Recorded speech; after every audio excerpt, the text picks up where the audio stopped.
Good evening, our beloved viewers. You're watching on live 9 p.m. edition. Here are the major headlines.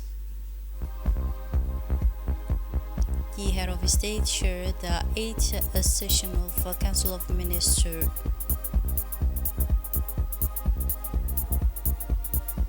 And on the international scene, hundreds of thousands of Palestinians in Gaza Strip eat a single meal every 2 hours of the day.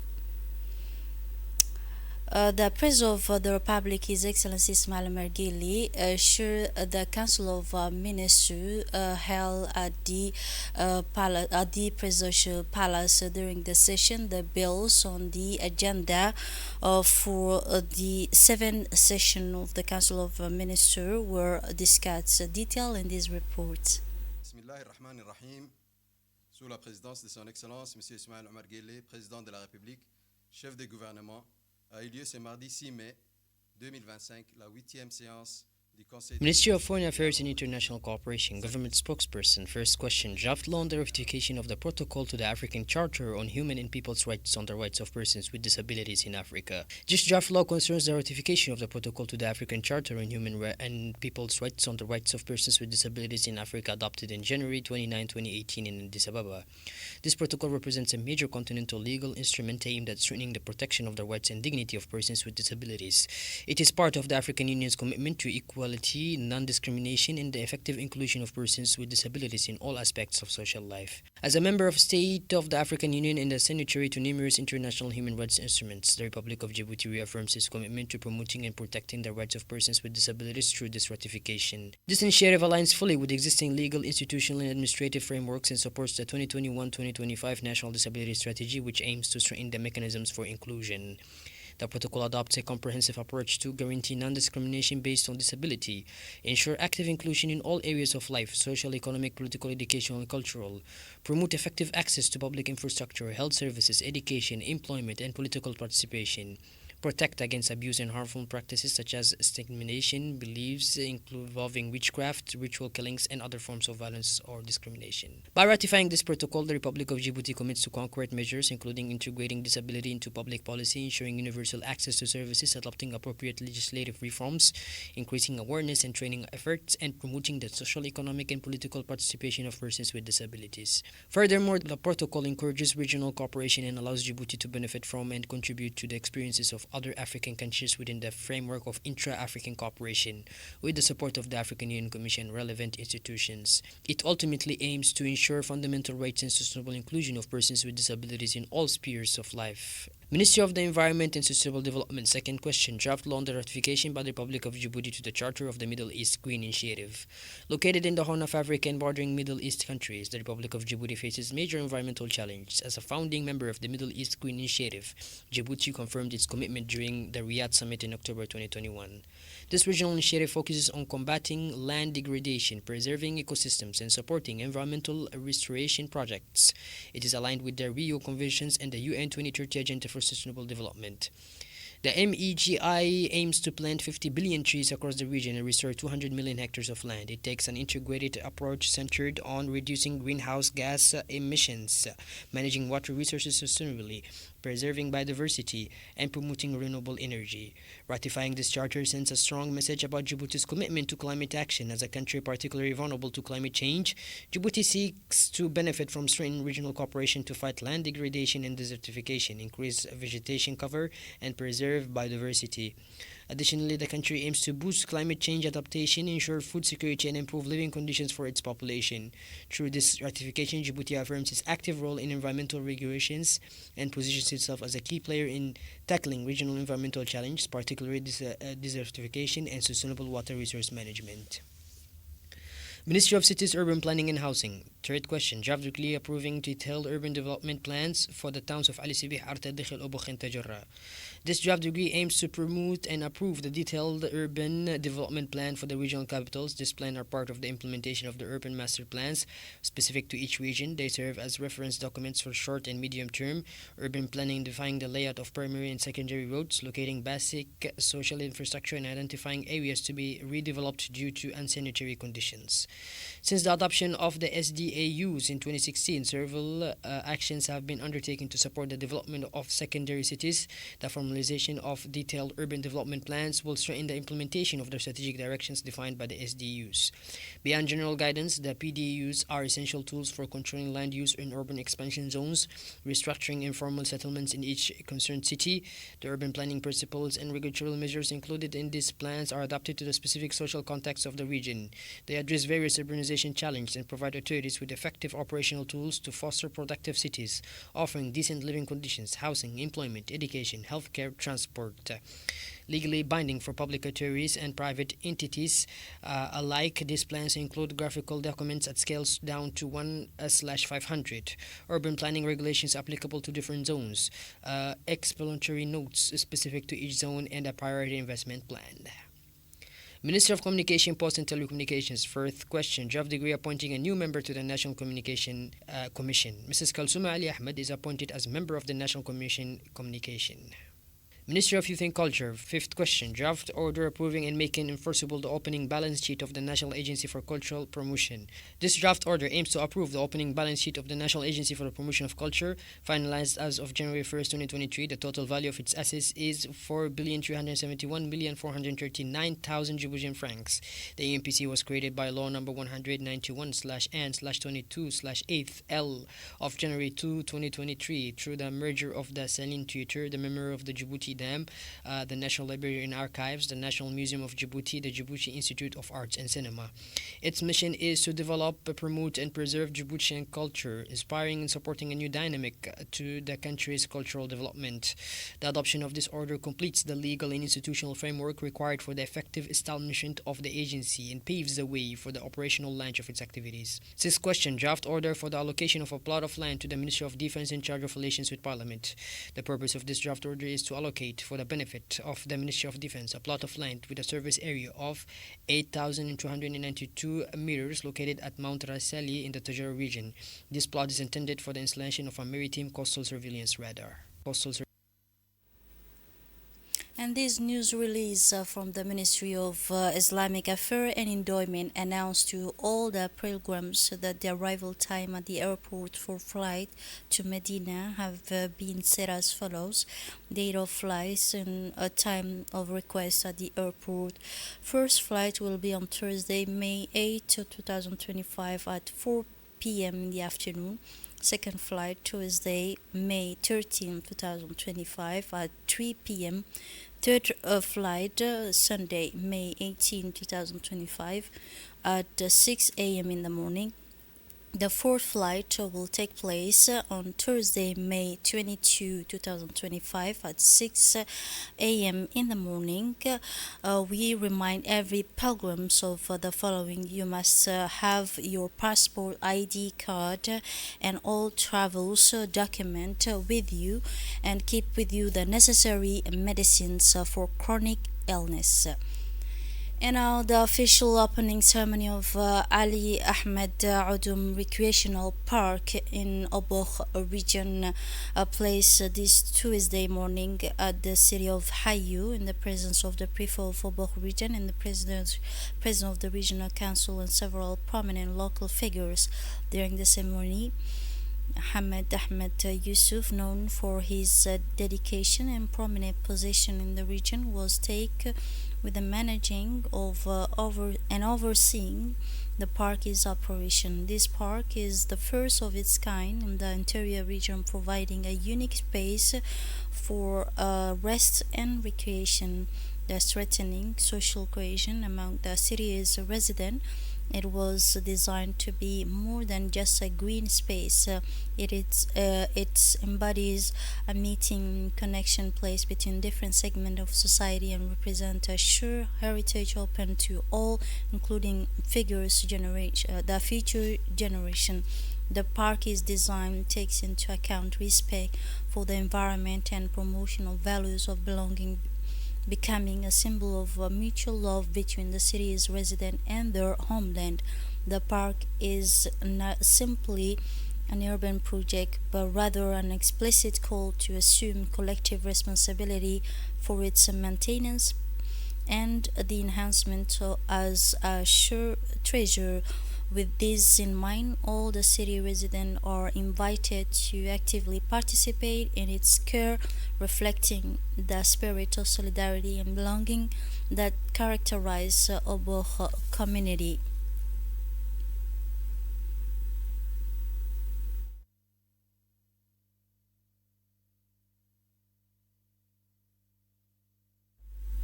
In his speech, the park is appointed director Hamed Ahmed Yusuf expressed his pride in assuming the responsibility of managing this unique project. He emphasized that this project aimed to strengthen social ties and the sense of belonging among the city's residents, and emphasized the importance of preserving and share heritage but also collective responsibility. The director also emphasized that the park's management will strive to provide a safe and comfortable environment for all visitors, calling on residents to cooperate and participate in its maintenance to ensure its sustainability for the future generation. One of the regional authorities at the opening ceremony, Ali Ahmed Udum Park in Hayu, a local official praised the project as a qualitative step that reflects the region's commitment to improve the quality of life and strengthening social cohesion. He emphasized that the creation of such space helps consolidate the values of belonging and coexistence, thanking it all the parties who contribute to the success of this vital achievement.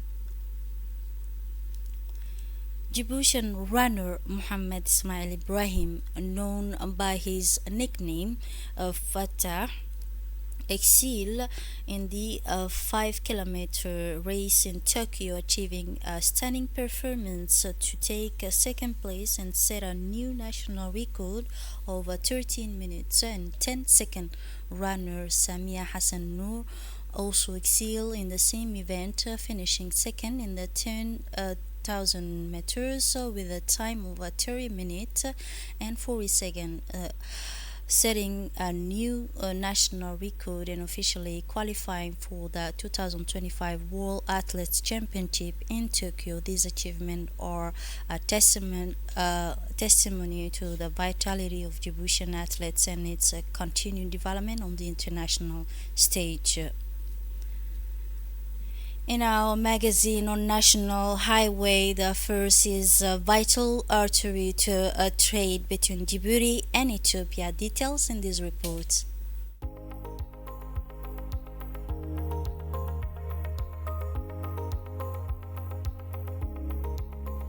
From Djibouti City to Galafi, passing through the key point like We'a and Gorabus, the 220-kilometer national road number 1 is the backbone of trade between Djibouti and Ethiopia, two countries linked by a common economic destiny.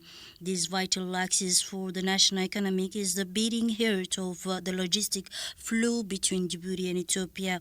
More than 4,000 vehicles, mainly Ethiopians, heavy truck, use this critical road every day.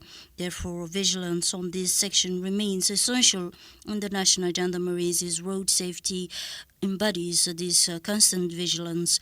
The road safety his primary mission is to secure the national road number 1 and ensure smooth traffic flow along this road, which is the country's main land road connecting Ethiopia and Djibouti. The ESR is also responsible for conducting accident reports and escorting large truck is carrying sensitive goods and materials. ESR employs both male and female personnel who demonstrate remarkable work in their commitment to road user safety from PK12 to Galafi border. The ESR's personnel are deployed across the front line to address road safety issues. Aware of the security challenge, the Djibouti Port Corridor Road has provided the Road Safety Squadron with significant state-of-the-art equipment support essential to the effective accomplishment of its mission to secure this critical route. The road safety has been equipped with a fleet of vehicles adapted to the realities of the file, including a tow of truck to evacuate damaged trucks, to quickly clear the road in the event of a rollover, and also more recently the digitalization of traffic violation and accident management process with a view to ensuring traceability, the administrative efficiency and responsiveness. This logistical reinforcement has radically transformed the road safety response capabilities. This cooperation between the ESR and the DPCR illustrate a warning synergy serving safety, logistical performance, and sustainable development.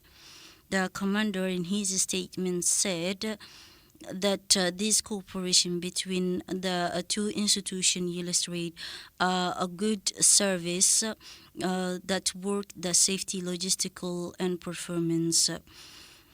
Every day, without rest, these women and men in blue uniform honor their mission in all weathers, facing all risk. They embody safety, fluidity, and on the occasion of the 101st anniversary of the creation of the Egyptian Automobile and Touring Club, we all came with our classic cars. The first edition of the World Audiovisual and Entertainment Summit was held in Mumbai, India. Through this unprecedented event, Indian authorities aim to build a robust economy around film, music, video games, animation, storytelling, and much more, marking a significant turning point in the audiovisual and film industries worldwide, with the aim of promoting innovation and creativity. Indian hosted for 4 days a stakeholder from the global audiovisual film and music industries, as well as a policymaker for WAVE 2025. A global summit in the entertainment and audiovisual media sector aim at bringing a new life into the sector through a global creative hub. The meeting was held in Mumbai, a venue choosing not only for its position as India's largest city, but also for its status as one of the country's most popular film center alongside Bollywood. And now moving on to the international level, the Israel occupation demolished 152 Palestinian structures, including dozens of homes in West Bank, the East Jerusalem last month.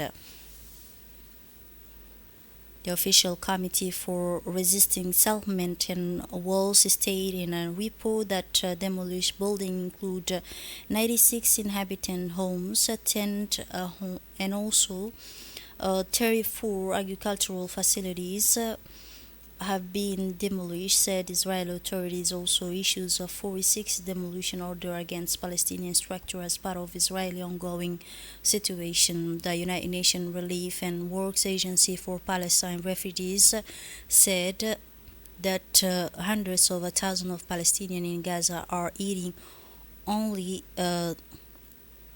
reported 1,600 Israeli attack in April, including 441 carried out by illegal shelter against Palestinians. And now, the United Nations Relief and Works Agency for Palestine Refugees, the UNRWA, said Tuesday that hundreds of thousands of Palestinians in Gaza are eating only one meal every 3 days due to Israel's ongoing starvation policies in Gaza Strip, which has closed crossing and prevent the entry of humanitarian aid for more than 2 months. The organization explained on its official website that more than 1,000 children in Gaza are suffering from severe malnutrition as a result of Israeli starvation policy. The UN agency confirmed that it will not be a part of Israeli plan to deliver aid in Gaza Strip, stressing that the plan does not completely with the UN standards. And now, Rwanda Foreign Minister Olivier said in his country has begin negotiation to accept deport migrants from United States. We are in discussion with the state, the Rwandan minister said in an interview with Rwanda State Television, according to the French newspaper. Regarding a future agreement with the United States, Rwanda Foreign Minister said, "We have not yet reached a stage where we can say specifically how the things will develop, but discussions are ongoing and are still in their early stage." This is it for this edition. Thanks for watching and have a wonderful evening.